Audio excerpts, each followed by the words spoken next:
Hi guys. Today I had the pleasure of sitting down with my dear friend Jia Hui, who is currently an IT recruiter, but most interestingly spent 5 years in the army. We talked about her fitness journey and her current passion, which is in Hyrox. She's a Hyrox ambassador, solo traveling, surfing, you name it, she's done it. We've become great friends. It's been a real pleasure, and I hope you enjoy the conversation as much as I did. Cheers. Hi, Jia Hui. Hi, Paul. Hello. How bad was my pronunciation of your name? I think it's really good. Jia, I don't know. It's good. Jia Hui. Jia Hui. Jia Hui. Yeah. What does it mean? So Jia, in Chinese, my Chinese character means home. Okay. So my parents kind of want me to be homely in that sense. Okay. Hui, like the character Hui in Chinese means like intelligent. Okay. So they want me to be homely and intelligent. I love it. I absolutely love it. Yeah. Well, welcome to the show. Yeah. Thank you for inviting me. No, it's my pleasure. You know, I admire a lot of what you've done, and we're going to talk about that today. For the audience members that might be new to you, can you give a quick introduction as to who you are, you know, what you've done, just a quick summary of your career to date? Wow. Okay. So I'm Jia Hui, obviously. So I'm currently a tech recruiter. So I specialize in cybersecurity recruitment. So previously I was actually from the army for 5 years, and then I transitioned out, was in military defense sales for a while, and then I went to the bank and then did tech sales, and right now I'm a tech recruiter. I love it. Yeah. What a journey. Yeah. Now, let's start at the beginning. Growing up, you know, you grew up, you have a brother. Yep, I do. Right. I have an older brother. He's 2 years older than me. And you know, your dad wasn't in the army, or your brother wasn't in the army in terms of career, were they? Yeah. So my dad was actually a auditor. Okay. And my brother, he is currently a management consultant. Wow. Yeah, for a tech firm. So growing up, like, were you very sporty? Like, because going into the army for anyone's a big thing, but for a lady, in particular in Singapore, it's very unusual, right? Yeah. So what was your career, your childhood like? I mean, my childhood. Okay, so growing up, I've never been like a very sporty kid. Really? In fact, I was overweight. Okay. So up till maybe I was 13 years old, I was overweight. Like maybe I was like 170 and I was like almost 90 kilos. Yeah, so I was really overweight. Are you 170 now? You're taller than that. Yeah, I'm 173 now. Yeah, easily. Yeah. Okay. So and you were 90. I was 90 kg. Wow. Yeah. And I still did sports here and there, but I wasn't like, you know, super into sports. I think I was more into eating back then. Yeah. So I think it pays to have an older brother, right? Because, you know, guys are the most forward people. So he kind of grew up, you know, kind of telling me that like, hey, you know, like you are a little overweight. You have to watch your weight. And did he say it like that, or was he a little bit more direct, like brothers are? He was a little bit more direct, for sure. Okay. Yeah. But did you feel that helped you kind of say, look, I want to take stock and start exercising, being a bit more healthy? Yeah. So I think like that was really my push factor to kind of like, you know, really lose weight and really, you know, get into fitness. So, you know, I think, you know, I reached this kind of like vain stage in my life when I was like 13 years old, and I was like, I want to be like every other girl, you know, like slim and things like that. So I kind of got into this whole fitness routine of like skipping every day for an hour. Really? Yeah, skipping every day is no joke, right? Yep. Correct. So like skipping every day for an hour, and then doing like 30 sit-ups and 30 push-ups. So that is really how I started my fitness journey. Amazing. Yeah. And then can you kick his ass now? Let's be honest. Can you outlift him? I have not tried. Hey, you can outlift him though, I bet. Maybe. I like that. I like that brotherly love. And then so what? After that, when you got into high school, did you singularly focus on certain sports, or just tried a bit of everything? Yeah, so I would say when I was in high school, I did two main sports. So the first one was netball. Okay. Because I'm tall, so one was netball and the other one was shooting. Okay. So I got into competitive shooting actually. Really? Yeah. Wow. Yeah, so I was in the national youth team for about 4 years. What, pistols or? I was doing air rifle. Oh, really? Yeah. Is that what brought you into the army? I'm just curious, or nothing related? Actually, yes, a little bit related. Okay, so basically you would be a sniper. You're in the right job, by the way, now that you're a headhunter. It's a different type of sniper. It's a different kind of sniper, right? Yeah. And there's correlations, I guess. Oh, wow. And how long did you do that for? In shooting? Yeah. I was there for about 6 years in total. Okay. Yep, until I retired because I enlisted to the army. Yeah. Now talk about that. What was that journey like? Because where did you even get the idea, and you know, did your parents try and talk you out of it and dissuade you? I think I'm someone who always loves adventure. So, you know, I kind of wanted to be given a platform where, you know, I can see how far I can go in that sense. Yeah. So I kind of wanted to prove that, you know, females can actually do it too. So that was why I eventually chose armor infantry as the formation of choice. But how old were you? I'm just curious, like how old were you? Was I when You started even thinking about it? when I was 16. Really? Yeah, so right after my O-levels. Okay. I was like, okay, I think I want to pursue a career in the military. And how does it work? When you enlist, do they sit down and talk to you at length whether or not you want to do it? And do you have to enlist for a certain period of time? Yeah, so how it works in the army is that they have a lot of army recruitment events. So actually, I did not go for any of them. Really? But I would highly encourage you to, people who want to definitely explore that. But what I did was that I actually just went to the army website and just registered my interest. That like, okay, this is something that I want to do. Yeah, so that was kind of how I did, how I kind of got into the army. And then there were actually interviews by the formation sergeant majors of the different formations. So, you know, they will actually, you know, ask you like, what are your motivations? Like, why do you want to join this career? And things like that. So initially I thought that armor was just tanks, right? Yeah. So back then, the formation sergeant major actually asked me, so what do you know about armor? So I said, I think it's just tanks, right? Yeah, he said like, what other vocations are you considering? So I said guards. Okay. Yeah, so he said, have you ever considered armor infantry? Because, you know, it's a hybrid between infantry and armor. So I felt like, you know, that was a more dynamic role. Yeah. So, which is why I was like, I just looked at him and said, okay, let's go with that. Really? And that was how There and then? Then. And Wow. that was how I just ended up in armor infantry. And how old were you when you started your career with the army? I started my career in the army when I was 19. Amazing. Yeah. Really amazing. 19. So then, because we'll come on to what you did later on with your studies, but like, were you in that section for the whole time, that division, or did you change and do different things? Okay, so I think in the army, the very interesting thing about being in the army, right, is that we have different tours. So, you know, every 1 to 2 years, we will actually change to different tours.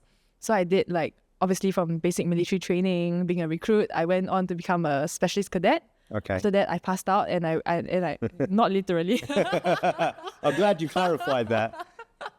So I passed out and I went to the unit and served as a vehicle commander. Okay. So I was kind of, I had about 7 men under me back then. And then I went on to become a platoon sergeant. That was when I had like 62 people under me. Wow. When I was just like maybe 23 years old, I think. Amazing. Yeah. And then subsequently, I became a gunnery instructor. Yeah, where I taught like, you know, national servicemen, NS men, how to operate like the weapons on these armored vehicles. I love it. Yeah. Did you have any, you know, kickback from the guys that you were managing because you were a lady, or were people pretty open-minded? I think definitely there's always a sense of, you know, stereotype and like gender discrimination in a sense. Yeah. I think usually, you know, people would, I guess people would think that, you know, because you chose a career, you chose as a female, you know, you chose a career in the army, you kind of have to prove yourself to be better than the guys who did not choose to be here in that sense, right? Yeah. Yeah. So I felt like, you know, every day was kind of like a challenge to me. For sure. Of like, you know, proving myself, you know, constantly like trying to prove myself. I think that was kind of fun. Yeah. But yeah. You know, the thing is that you're so bubbly and warm and engaging. Were you always like that throughout your time during the army? Because you must have gone through some hard times. Yeah. And you can't put a smile on everything. Or did you get through with that, you know, with that joyous, you know, happiness in your approach? Yeah. Okay. So I think, you know, being a sergeant in the army, right? People always think that, oh, you know, sergeants have to uphold like, you know, regimentation, discipline, you know, you have to be fierce and things like that. Yeah. So back when my tour as a platoon sergeant was gonna begin, right? My superior actually spoke to me. So he said, Jia Hui, I think you shouldn't be smiling so much, or you shouldn't be, you know, laughing and, you know, being happy all the time. I think it's very hard to command respect from the guys. So I told him that, you know, so I think everybody has their different ways of gaining respect from people and things like that. And I think that, you know, just being myself, I think I will still be able to do that. And how did he react? To do what's required. Good for you. Yeah. What was his reaction though? Yeah. So he said like, you know, he has his doubts, but he will see how I eventually, you know, was able to command like 62 guys under me. Yeah. Yeah. And you won them over? Yeah. Worked out in the end? Yep, correct. So actually my platoon ended up winning like the best number of IPPT goals, the best standard obstacle course, passing rate, Wow. best marksman platoon as well. Amazing. So I feel like, you know, in leadership, we don't have to always be like regimental. Yeah. You don't have to always be, you know, like, you don't have to rule with an iron fist, right? You can have fun with Yeah, it. exactly. You can have fun. Yeah. Yeah, I think that's very important. Yeah. Yeah, I'm a big sports fan, and Usain Bolt's one of the guys that I think he's amazing. And before that, in the 100 meters, you know, all the men were walking around like this, like they were caged lions and, you know, prize fighters. Yeah. And then he came on stage and he was just smiling and laughing and waving at the crowd. Yeah. And, you know, so he showed there was a different ways, a different approach. And then, and when you were there, did you ever think, why did I make this choice? You know, or did you fall in love with the whole process once you were in it? I think there are definitely times of self-doubt, right? There are definitely times where, you know, late at night, I'll call my mom and I'll say like, and I'll say things like, hey, I don't know why am I doing this, or like this is really difficult. Yeah. And like, you know, there are times where, you know, definitely I am vulnerable. I definitely cry, you know, and things like that. Yeah. But I think it's kind of about picking yourself up and kind of looking at things from different perspectives. Yeah. Yeah. So I think being able to bounce back is very important. Yeah. Hugely important. Hugely important. One great definition I love of success is how high you bounce once you reach rock bottom. Yeah. Right. So it's a big one. I don't know if I told you this. I actually wanted to enlist in the army when I grew up in the UK, and I told my mum, and so my father was Irish. Yeah. And there's a massive divide between Ireland and England, and then you had Northern Ireland, and it was a big thing growing up. And my mum pulled me to the side and she said, look, I love you very much, but number one, you're going to face a lot of racism in the English army, and you need to be aware of that. And secondly, and this is a real thing, I think your father's going to disown you because he was Irish and he wouldn't want me in the English army, especially if I was sent to Northern Ireland. And, you know, my mum's only ever spoken to me 2 or 3 times ever in my life where she was deadly serious about something, and that was it. But otherwise, you know, that's why I was so intrigued to talk to you, to see what that whole journey was like. Yeah. And what would you say your key takeaways were from during your time in the army? Because I would imagine the success and the endurance that you had there, it just spills over into so many different parts of your life. Yeah. So I think the 2 main takeaways would definitely be, number 1, having discipline, and number 2, having grit and like tenacity in a sense. Yeah. So I think, you know, the discipline, I feel like, you know, I always tell people, right, you can take me out of the army, but you can't really take the army out of me in that sense. For sure. Yeah. So until today, like I still work out at 5:30 a.m.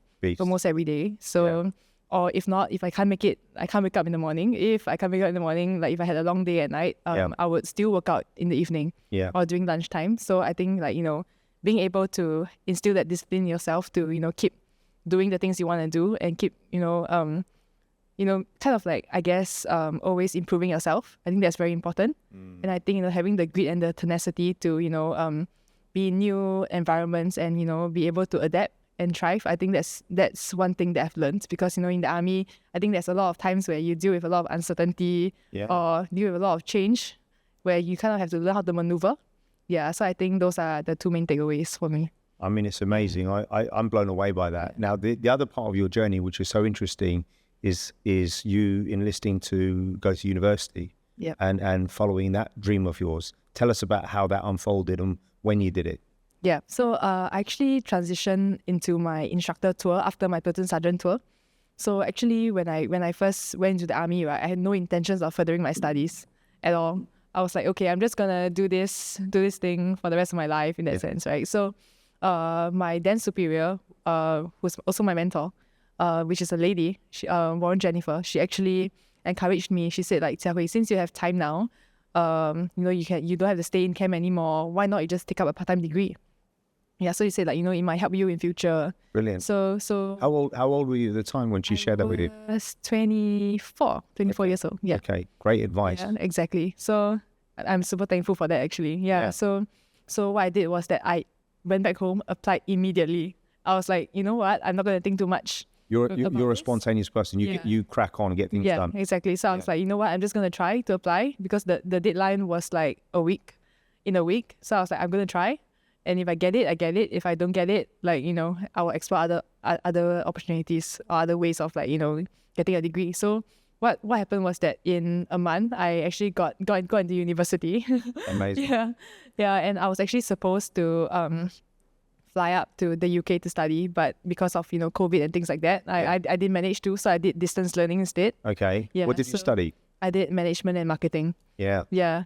And then how did you find that? Because the other thing I realized is if you go to university when you're a little bit older, you probably appreciate it more and make more from it. Do you know what I mean? Yeah. Because those that go straight into uni, it's like, you have to. Your parents tell you going through the flow in that sense. That's right. Yeah. It's less meaningful. Yeah. But did you enjoy it? I did. I really did, because I actually chose to major in marketing because I really enjoy being creative, like the creative side of things. Yeah. I'm able to create things from scratch. I feel like that, and kind of like understanding consumer behavior and understanding how people think, or how people, I guess, how people are drawn to certain things, or how do you engage specific audiences. I think that's something that really intrigues me. So. And how long was your course then? Your program? My program was for about 2.5 years. Okay. Yeah. And then tell us what happened after that, because you did extremely well. Yeah. What grade did you get? I actually got first class honors. You should be very proud. That's amazing. Yeah. Because when I speak to people and I ask them, and anyone gets a first class honors degree, that's real. That takes a lot of hard work and dedication. Were you proud of yourself? Yeah, definitely. Because actually, I never thought that I was very academically inclined, to be honest. Yeah. So I kind of wanted to give it my all this time, and see where this takes me. And surprisingly, I kind of surprised myself as well. Yeah. Yeah. But I think there's a lesson to be learned, right? When I talk to my kids, I always think, because they struggle sometimes academically, and I think we do develop differently. Sometimes we mature later. But I think the underlying is you've got to give it a shot, and you've got to believe in yourself, right? Exactly. Okay. And then, so after you finished that, when did you decide, look, maybe the army is not right for me long term? Was it after your degree? I think when I was doing my degree, particularly when I was doing my marketing modules, actually. So I was creating a lot of marketing collaterals, a lot of proposals. So I remember I did a James Bond one. Did you? Yeah. What was it? Tell me. James Bond 007. Yeah. Beauty line. Really? I'm a big Bond fan, by the way. Yeah, me too. What's your favorite Bond movie? The most recent one, actually. Okay. Yeah. Actually, I was watching Skyfall last night. Oh, really? I don't know why I really enjoyed that movie, perhaps more than the rest. Wow. Okay. Yeah, but I grew up when it was a different era. I grew up with Roger Moore. But that was you like that last one? Yes, I like last one. I was gutted at the end. I cried. Yeah, because it was an end of an era. Yeah, exactly. Right. It was interesting. That was his last movie, right? Yeah. So you did a 007 campaign. Yeah. Then? Yeah. And I was like, this is actually really fun, branding and things like that. So I was like, okay, if I don't try it now, then when, right? Like when am I going to leave if I don't do it when I'm younger? Yeah. When I don't pivot out early. Did you have someone like your mentor that you could speak to to get that advice before you made that final decision? I think I spoke to many people. Okay. I spoke to my brother, because my brother is a management consultant, right? So I wanted to pick his brains. Yes. So he actually drew a whole roadmap for me. Wow. He kind of drew this map. He's like, okay, this is Jia Hui. What are her interests? Where do you see yourself? And things like that. That's brilliant. That you did that. Yeah, exactly. So he did that for me. And then I spoke to my mentor as well. So she actually encouraged me to explore options outside as well. Yeah. Yeah. So eventually I made my own decision, and I decided that I wanted to really try this out when I'm still young, rather than wait for a couple of years. I might not be as relevant anymore. Yeah. Yeah. I think it was a great choice. Yeah. When you look back at your time during the army, what would you say were the key challenges that you faced during that time? Was it being a lady in the army, or what were they? I think it was definitely being a lady in the army, especially in the formation that I was in. Because in the battalion, right, I was the only lady out of 600-ish, 700 Really? guys. Wow. Yeah, so I think a lot of times I was either forgotten that I was a female, or number two, being kind of in the limelight of having to prove myself. Yeah. For our annual fitness tests like IPPT and the standard obstacle course, I think there's always a lot of eyes on me that I should always outdo the rest, or be at a certain level. That was kind of an expectation, I feel. Yeah, so I felt it's about kind of like previously, right? Kind of constantly having to prove yourself. Yeah. Yeah. So I think that was one of the key challenge. Yeah. Did you find? I mean, the other thing is, it's I would imagine being in the army is a difficult thing anyway. Yeah. But when 600 of those guys, let's pretend 90% of them are going to fancy you or be looking at you, that's got to be a bit weird as well, isn't it?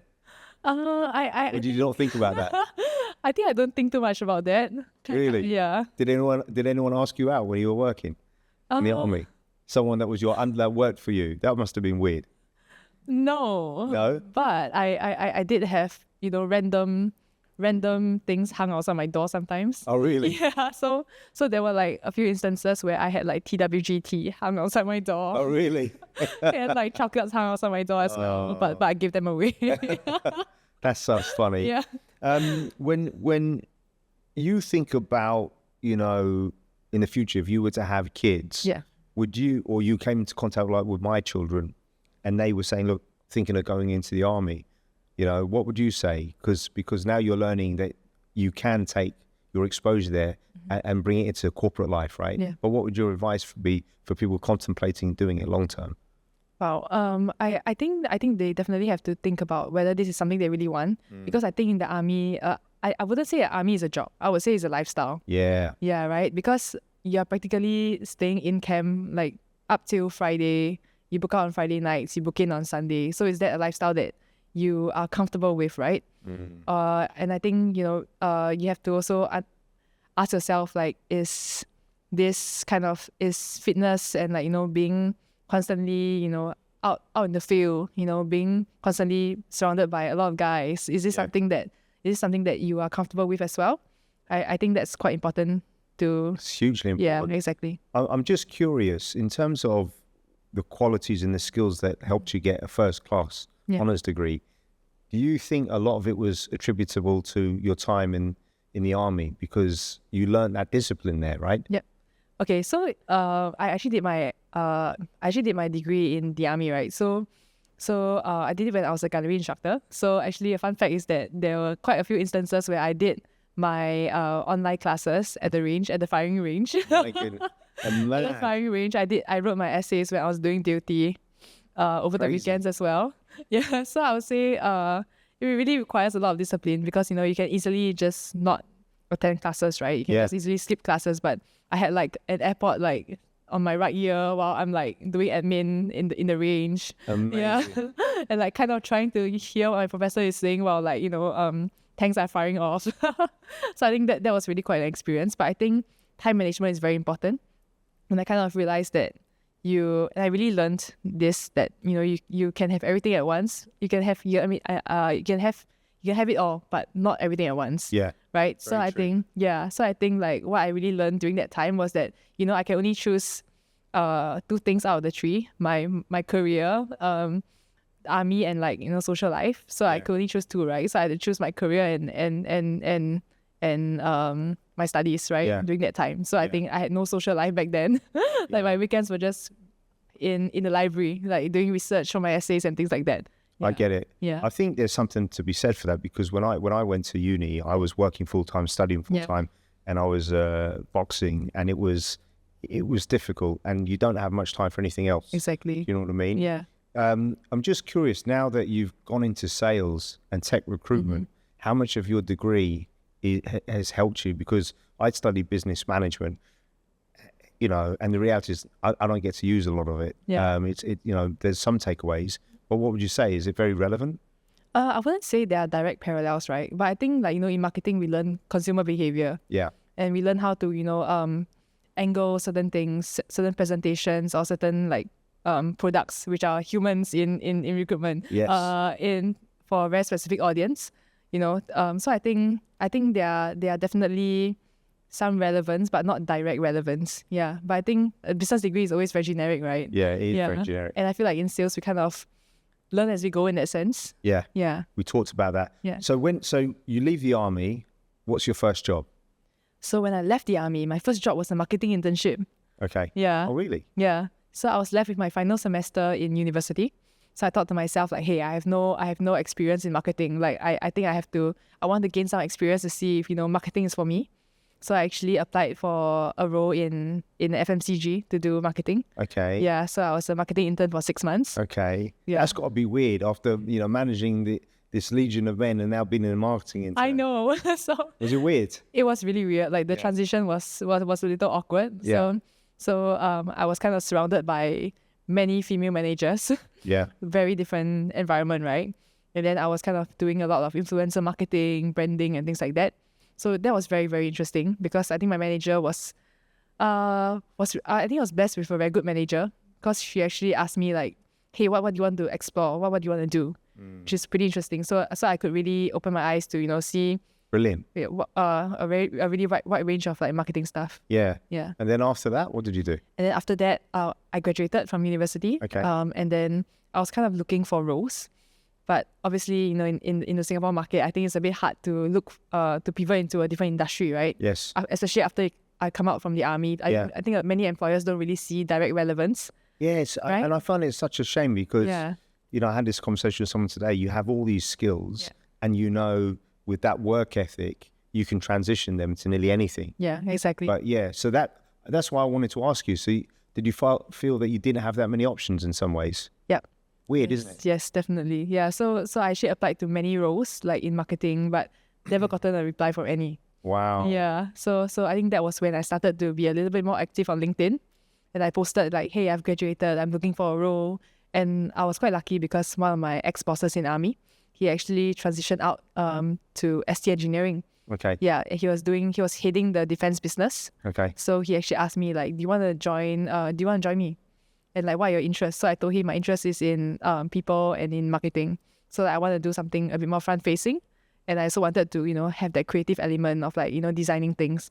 So he actually gave me a role doing business development and marketing. Okay. For the simulation business. Amazing. Yeah. So it was kind of like a half step, like one foot is in the military, one foot is in like corporate. So I think that was like a really good nice transition. Yeah, exactly. What's interesting though, these people that have asked you these questions, they have the foresight to at least ask you, right, and then see what they can build around what it is you want to do. That's quite rare. Yeah. Because 9 times out of 10 people say, well, this is what I'm hiring for, and you either slot into that or you're not going to be considered for the role. Exactly. Yeah. And how did you find that? Did you enjoy that? It sounded like it was more up your alley. Yeah, exactly. So I think I really enjoyed myself there.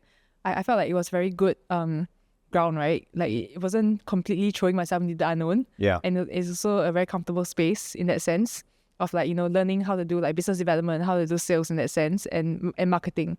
But I felt like, I felt like I was a bit in the civilian army, right? Like I was still dealing with a lot of my ex-bosses. Really? Dealing with my ex-bosses, my ex-comrades and things like that. And I'm like, hey, I left the army for a reason, right? And like, why am I still surrounded by all these guys?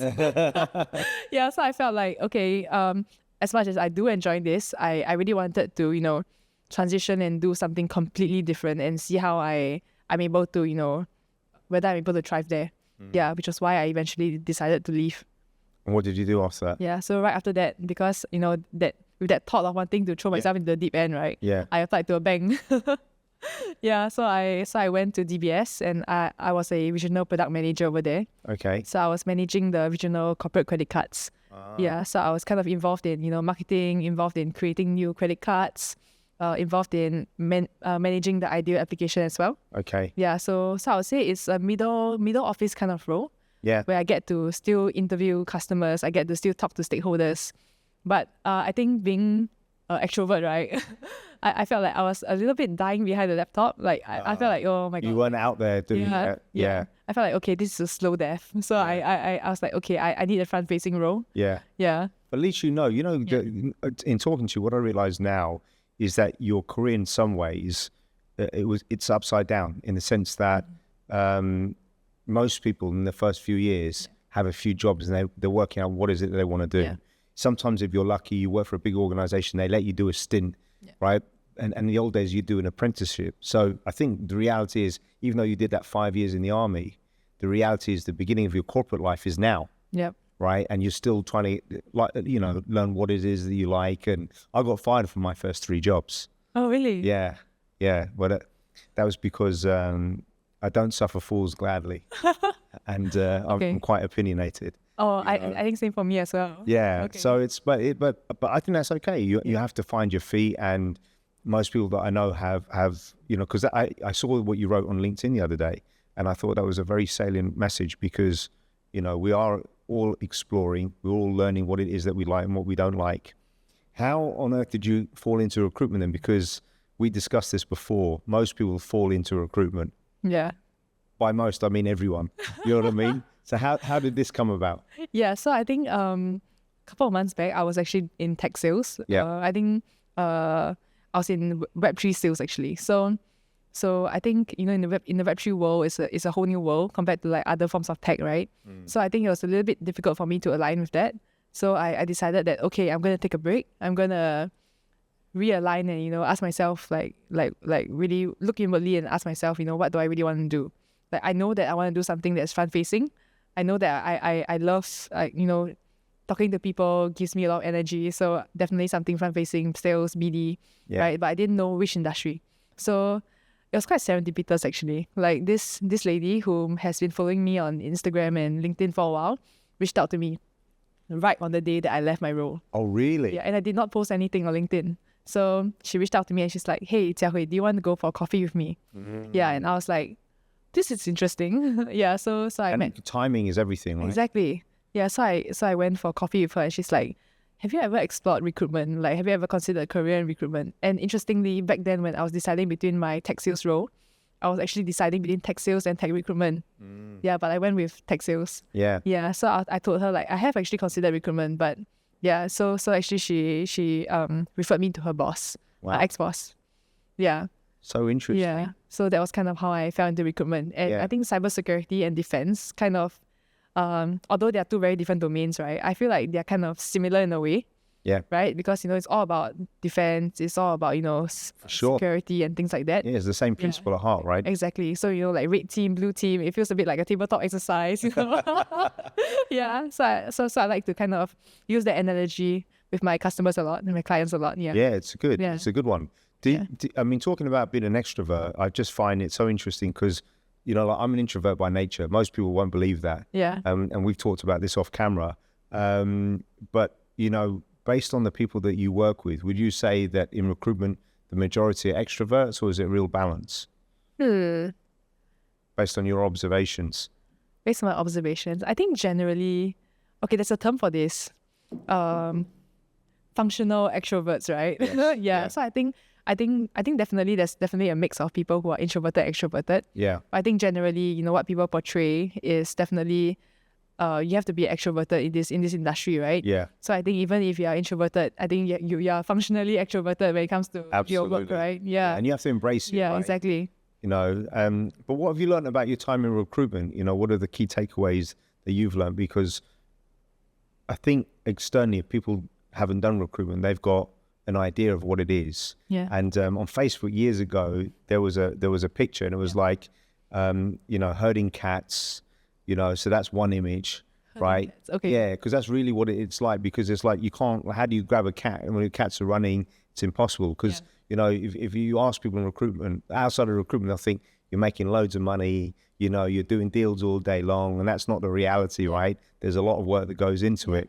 But now having been in recruitment for a bit, you know, what are your observations? Yeah, so I think, you know, people who are not from recruitment would think that recruitment is easy, you know, it's just about finding the perfect fit for a certain role, right? Like you just feel, you just kind of like fulfill a job and like, you know, place a candidate and you know, get the money out of it and things like that. But I think recruitment is way more complex than that. For sure. Yeah, like I think I see recruitment as kind of a bit like a jigsaw puzzle, right? Yes. Yeah. So you know, it's kind of about finding a fit. But the thing is that it's not always gonna be a good fit.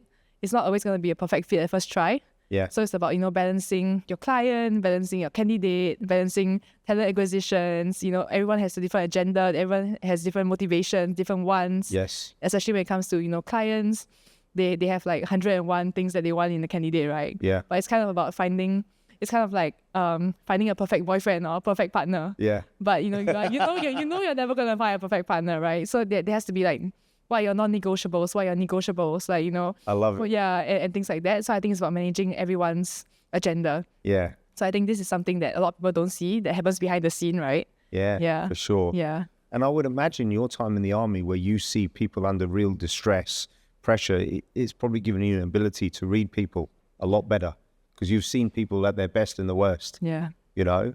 Now, one of the things I admire about you is that you've pursued your hobbies and your dreams outside of work quite extensively. Yeah. Right. So one of the things you tell me, tell the audience, you know, you went to Bali to learn how to surf. You've done scuba diving. It was Bali, right? Was it? Yep, it was Bali. Tell me a little bit about, you know, what you did there, because I really admire that about you. Okay, so I actually started solo traveling a couple of years back. So right after COVID, you know, the COVID restriction lifted, right? I was like, okay, I'm booking myself a trip. Yeah, and I'm going to Bali. I love it. And I actually immediately went to Google, right, like surf camps. Okay. And I booked a surf camp for a week. And I told my really good friend, I said like, hey, I'm going to surf for a week. Yeah. He looked at me dead in the eye and said like, Jia Hui, I've never seen you swim. Yeah, he's like, are you sure you can swim? And I was like, I can't. You can't swim, right? Yeah, I can't. Yeah. But I was like, you know what? I'm just going there and like, I know that I'll survive. Like, I know that like, no matter what, I'll make it out there. I love it. Yeah. I love it. Yeah, and he kind of like forced me to take up some swimming lessons with him before I went to Bali. I think that's a good idea. Yeah, which is a good idea. Good friend right there. So I actually learned how to swim a little bit to save my life. Okay. And then I went to Bali, did surfing and did diving. I actually did diving during COVID actually. Okay. Yeah, because you know we couldn't travel out, right? So I was like, okay, I want to pick up a new skill and I can dive in Pulau Hantu. So I was like, let's do it. Amazing. Yeah, and I didn't know how to swim back then as well. So You're mad. You're absolutely mad. You should learn how to swim first and then do all of it. Can you swim now? yes, I can. Okay, And there I do, you go. yeah, and I do swim leisurely now. Yeah. Okay. That's beautiful. Yeah. And, you know, when you did all of this, when you speak to some of your friends, in particular your female friends, because a lot of people, male or female, don't do solo travel. Yeah. Now, people do sometimes traveling solo for work. And I've always been a massive believer in it. But you find yourself, right? And it forces you to speak with people. Yeah. Right? But what did you find in your time solo traveling? I think the good thing about solo traveling is that you spend a lot of time with yourself, right? Yeah. So it allows you to be very introspective, I guess. Because, you know, when you're in the city here in Singapore, I feel like many a times we are quite overstimulated, right? Yeah. There's so many things happening, so many people talking to you, so many people wanting a piece of your time and things like that you don't really have time to, you know, sit back and think about, you know, like, why am I doing certain things? Like, what's the motivations within certain things I'm doing? Like, is this what I really want to do? Am I really pursuing my passions? Am I really living for me, right? Yeah. Yeah, so I think solo traveling gives me that space to really think about, you know, what do I want to do, you know, and also I think it allows me to be comfortable with being by myself, right? Yeah. I think many people struggle with sitting alone, with eating alone, and I have perfectly like no trouble with it because I feel like, you know, it gives me that space to, you know, really be introspective, think about things, process my thoughts.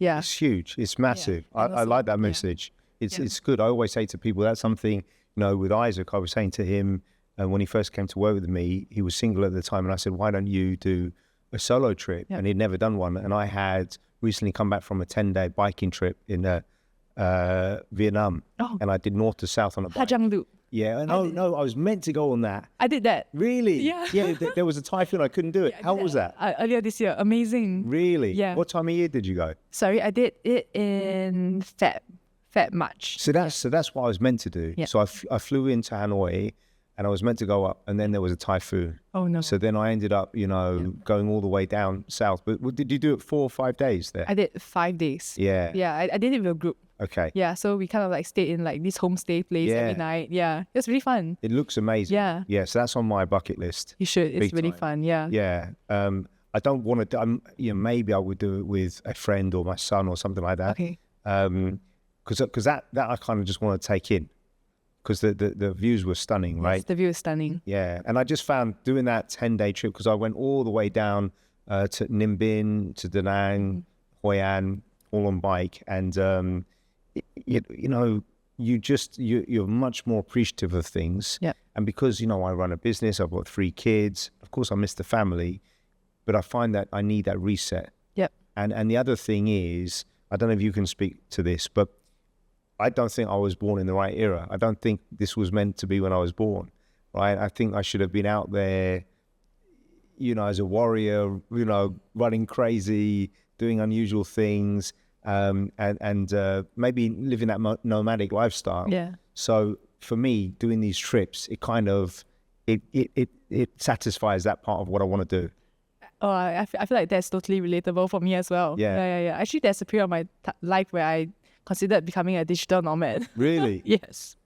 Well, Yeah. It's amazing, right? Yeah, It's it an is. amazing It journey. is. Now, one of the things I wanted to touch upon is I've got two daughters, 15 and 9. Yeah. And I realized like my 15-year-old, Talia, she's a fantastic athlete. But I'm conscious that now in the world of social media, there's this stereotype of what a woman should look like. And it's gradually changing, right? And I want to talk about your Hyrox journey. And the one thing I had a chat with Talia was she was always, extremely muscular, wiry, in a beautiful way, very aesthetic, like probably what a heptathlete would be when she was younger. And I'm conscious that she may be worried that if she does too much training, she'll get too muscular. I said, well, first, it's not that easy to put muscles on. Exactly. Especially for ladies. But did you feel any pressure? Because I think that people like you are helping reshape the idea of what a woman should look like and how a woman can really approach life and sports and fitness. Yeah. So I think definitely when I was younger, I was quite consumed by the idea that beauty or looking good is only one dimensional. Yeah. Like everyone back in my days, like when I was a teenager, like being slim or like being slender means you're beautiful, right? Yeah. Yeah, but I think like as I grew up and as I did more sports and things like that, I kind of started to really rewire and reframe my idea of what beauty means. Beautiful. Yeah, so I feel like my idea of beauty comes from like health, yes, empowerment, and really just feeling strong from within, right? Yeah, so I think that for me kind of helped to reshape and kind of helped me to redefine my own definition of what beauty means. Yeah. And for me, beauty means really strength. And I think like strength is not just physical, right? But it's kind of like through all these physical activities, you kind of build this like grit or this mental resilience in you. Yeah, so I feel like this is what helped me to like kind of reshape my idea of what beauty is over the years. Because obviously growing up, I've heard things like, oh, you have really broad shoulders, you are more muscular than guys, and things like that. Did it annoy you when you first heard it, or? I think when I first heard it, I felt a little bit self-conscious. Yeah. But I think like over time, as I trained and everything, I felt like honestly these voices don't really matter, right? Yeah, good for you. Yeah, because I feel like at the end of the day, you define you, right? And I love it. You define you. You do what you want to do, and honestly, like I think in all shapes and forms, like everyone's just beautiful in their own ways, right? Yeah. Yeah. Yeah. It is very interesting because I think. And if you look at, and the other thing is with athletes, there's so many different types of athletes. Exactly. So if you look at Serena Williams versus her sister Venus, they're sisters, but they look completely different. Yeah. And Serena's just an absolute powerhouse, and she's one of the athletes that I admire most. Who are some of your favorite athletes that you admire, male and female? My favorite athlete, I would say CrossFit athletes. Yeah. So I really like this lady. Wait, I can't remember. Don't worry, we'll come back to Yeah, you. so I like this lady, but I like her because of her mental resilience. Okay. Because she actually tore her arm. Okay. Yeah, but she got back. Competition. Yes, during competition. Yeah. Tore her arm, but she got back in the next season to compete again. Wow. Yeah, so I really like that, mental grit and that mental resilience. Yeah. Yeah. Now, when you're a Hyrox ambassador. Yeah. What does that mean, and how did you start to do that? Okay, so I actually have always been doing like functional fitness, like HIIT. So I always trained at this gym in Ayr.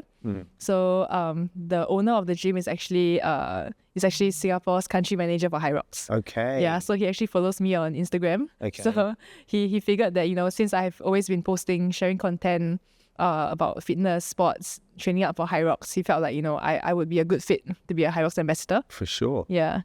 Yeah, so I think for Hyrox ambassador, like what it really entails is really engaging the community, like encouraging people to participate in Hyrox, definitely participating in the Hyrox races as well. So I have participated in 2 Hyrox races so far. And you got one in Hong Kong coming up. And I'm doing one in Hong Kong. And I already Brilliant. planned my ones next year already. Brilliant. So I might be doing Houston next year as well. Wow. Yeah. But that's brilliant, because then you have something to look forward to. Exactly. You plan your trips around it. Yeah.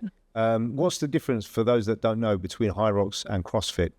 Okay, so I feel like Hyrox is definitely has a lower barrier of entry. Yeah. Because I wouldn't say it's as technical compared to CrossFit, right? Because in CrossFit there's like, weightlifting, and weightlifting can be very technical, so you don't get injured, right? Yeah, for sure. Yeah, but I think for Hyrox it's a lot more accessible to the masses, right? Because I think a lot of the exercises in between are pretty functional, like functional fitness. So you do like burpees, you do lunges, you do farmer's carry, kind of like shopping, you're shopping bags in that sense. Yeah. Yeah, Exactly. So, yeah, and things like that, and like throwing more balls. Yeah, so I feel like these are Hyrox as a sport is a lot more accessible to a larger group of people. Yeah. Yeah. Now, what advice would you give to young girls, like young teenagers, that want to work out, but they're worried they're going to get too bulky or muscular? For females. Yeah, for ladies. Okay, I think that is a common misconception, right? That like, if you do a lot of strength training, you'll get bulky or get muscular. Yeah. But I feel that, as a female who has been doing strength training for years, I'm not ripped, right? I'm not like buff or muscular. Yeah. But you can definitely think that I look kind of strong, right? Yeah. So I think definitely you won't. My advice is that you definitely won't get bulky or buff by doing strength training. I think because there are a lot of ladies, or young girls, they're worried they're going to look too masculine, right? Yeah, exactly. But that's not necessarily the case at all. Yeah, exactly. I think unless you really consume like calories in surplus, you really focus on bodybuilding, right? And like eating a lot of calories and things like that, or lifting extremely heavy weights. Yes. I think only then you will like really look very bulky. Yeah. But I think if you are doing like very general strength training, I don't think you would. Yeah, exactly. Well, the other interesting thing is if I look at how training has evolved massively in the last 10, 15 years. In the old days, women weren't lifting weights at all. Exactly. And now everyone is lifting weights, right? Yep. And then it's a game changer. The only thing I found is that doing conventional lifts, like I tore my pec and my shoulder bench pressing. And the only thing I say is, like, that, as you get older, don't lift with an ego. Technique is everything. Yeah, exactly. You I don't know about you, but like I'm phenomenally competitive with myself, right? So I always am measuring the clock or the distance or the weight. And as you get older, especially because I did this, I was bench pressing. It was 140 kilograms. It was 4 o'clock in the afternoon, and I was rushing. I was thinking about work. And my personal trainer, Mike, who's an amazing guy, said to me, "Look, you're it's too heavy. You don't need to do this." I said, "Mike, you're not an athlete. I'm an athlete. Right? This is that's and I said, relatable. We're going. We're doing this." And I hurt myself, and then that was it. And it was a pretty bad injury. So my pec was torn off my bone. The tendon connecting, and the shoulders just blasted out. So that's the only thing I say to people. You don't need to do things that are silly, right? Because injuries, we all get them, but they set you back a long time. Exactly.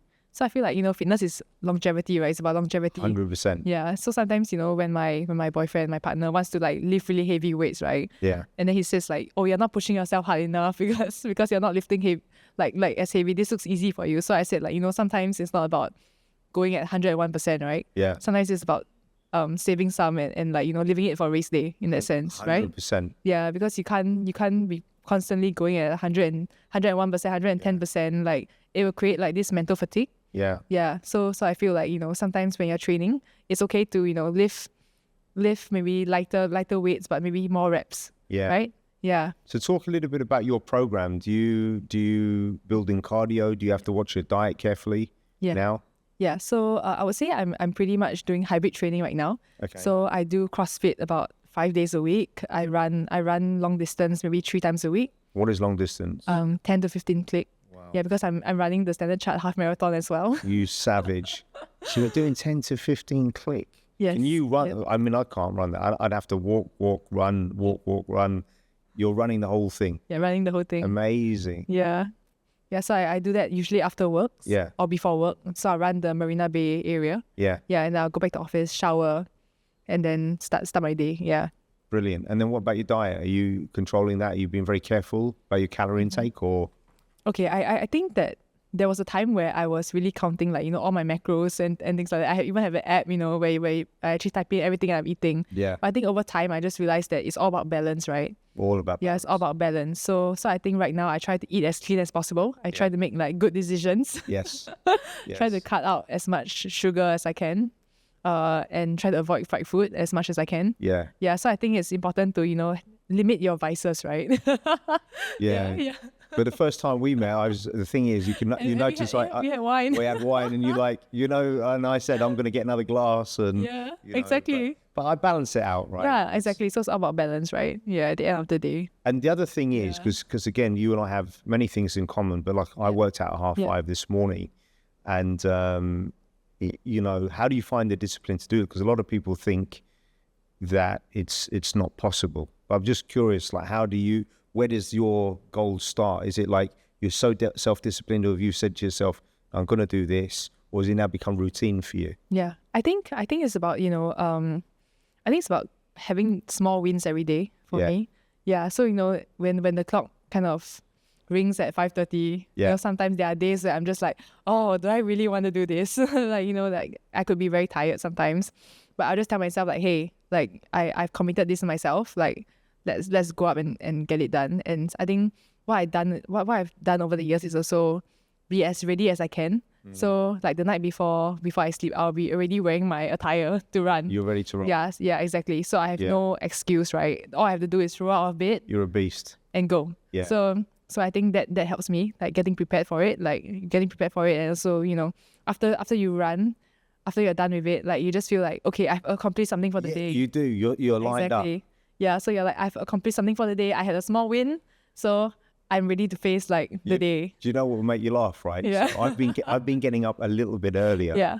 Because I'm 47 now. Yeah. And what happens is, this morning I got up 5:35, and I was lying in bed and I was contemplating not doing it. Yeah. And I was talking to my inner wimp, and I was saying, come on. And then so I started counting backwards from 100, and I thought by the time I get to 50, I'm going to sit up. Right. So I got to 50, and I sat up, and then I went all the way to 1, and I was locked in.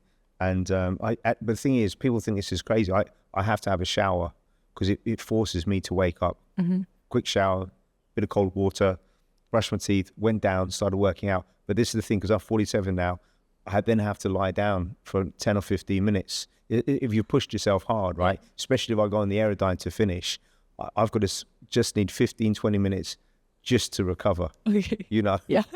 It's because in the past, it's like, I'm okay, I'm ready to rock and roll, go and shower, shave, get ready for the day ahead. But I literally need 15 minutes to die, but you're young, right? So you don't have that at the moment.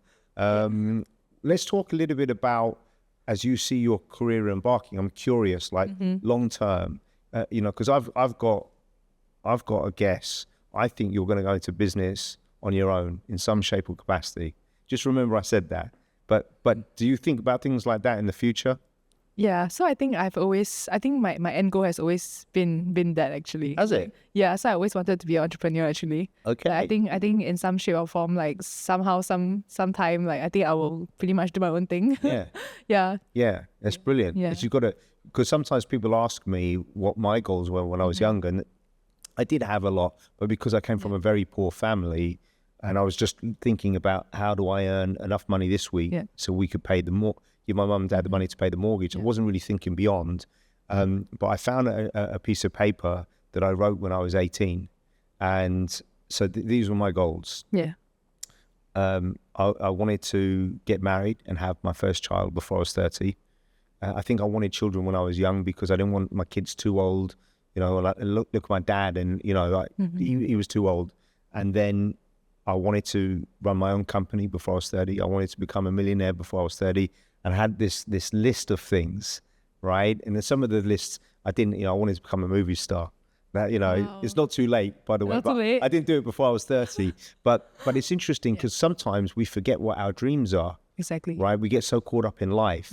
So you've always thought about that. What other sports do you want to try out that you haven't done so far? What other sports do I want to try out? Interesting. Paddle. Really? Yeah, paddle and tennis, I think. Okay. Yeah, so that's next on the list. Yeah, exactly. Yeah, so I've been watching Breakpoint on Netflix, and I'm very inspired to pick up tennis. I want to do a rapid fire bunch of questions. What's your favorite adventure sport? Skydiving, surfing, or scuba diving? Surfing. Unequivocally. Sorry? Unequivocally. Yes. That's why. Surfing. Because I feel like, in surfing, it's kind of like life, right? In that sense, where you kind of like, you have to roll with it. You kind of have to roll with it in that sense. Like sometimes, you might read the waves right and like, be able to surf well, but sometimes you might not see the waves like coming in the right direction, and you ride the wrong wave, and like, you kind of get washing machine in that sense. And then you kind of have to get out of the washing machine and like, paddle back. So I feel like surfing is a bit like life, right? It's about going through the ebbs and flows of life. Yeah, navigating through life. So I feel like it's surfing for me. I love that. Yeah. And actually, when you think about it, certain sports will bring you to different locations. Yeah. That tend to be very beautiful. So I don't play golf. I don't really see the appeal of it other than you're in a beautiful location. Yeah. Right. So I like that. If you could only visit one country next year that you've never been to, what would be on the top of your list?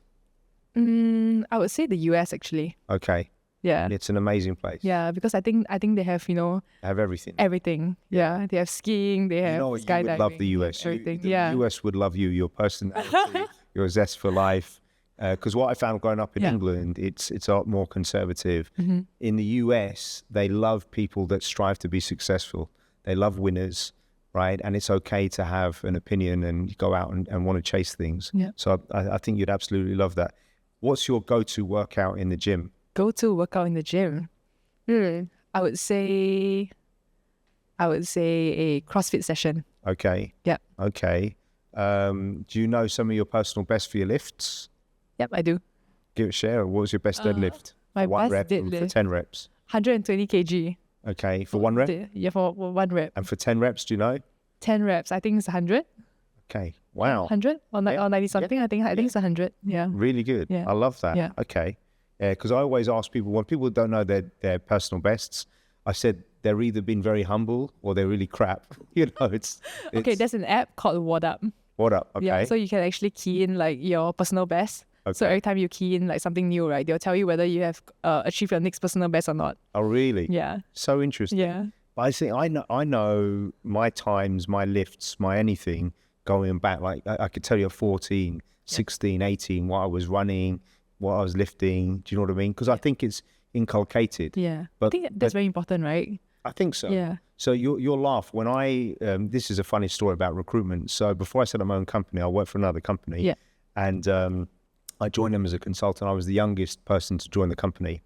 And I said to the finance manager, can you print off every company record, right?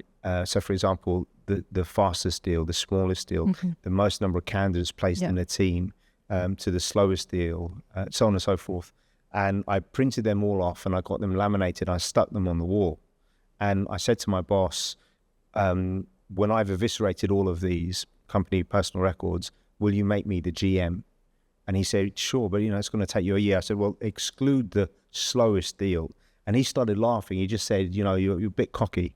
And I said, but I want a goal, right? And then I'll set my own goals after, because that's what it is, right? So it's like the 4-minute mile. Mm-hmm. When that was broken the first time, I think like 15 men beat it that time subsequently thereafter. So I think that helps. And then, as an entrepreneur, someone who works for himself, you have to hold yourself to that standard. Right? Yeah. That's it. So for me, sometimes it's not about money or the amount of revenue. It's about, that's the level that I'm at. And for me, works a little bit different, because when a client gives us a mandate, we want to fill the mandate because we've said we would. Yeah. But also we want to strategically place the right person.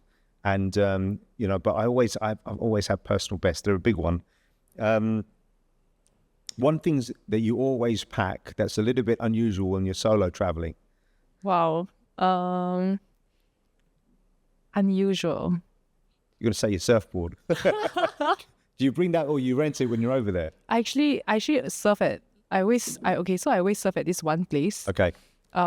It's in Canggu. So I actually put it in my friend's.